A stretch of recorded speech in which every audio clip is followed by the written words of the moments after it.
Good morning, good morning, good morning, sabi ni boss. So, ito pala mga boss, may papakita ako sa inyo ng isang scenario. Ito, black screen, pero meron siyang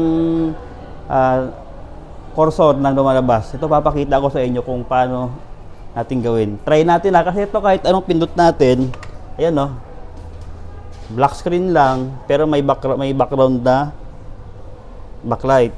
So, kahit anong pindot natin, escape, wala yan. So, try natin yung Control Shift Escape. So, may lumalabas siya na Task Manager. So, ibig sabihin, may display.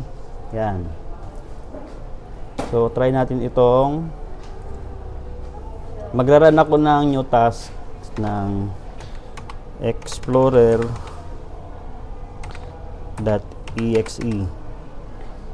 Try natin kung magkakaroon ng display. Ayan mo, lapit ka dito. Oh, 'di ba? Magic. 'Yun lang yung minsan mga common problem ng may mga time na 'di ba, bago bili yung laptop mo, pag-uwi niyo sa inyo, biglang nag-update yung Windows natin. Depende kasi yan, may update ng drivers, Windows. So may encounter mo yung ganitong problema.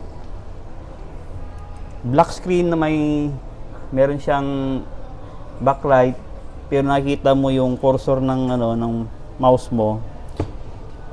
Try mo lang pumindot ng Task Manager. Then subukan mo lang gawin yung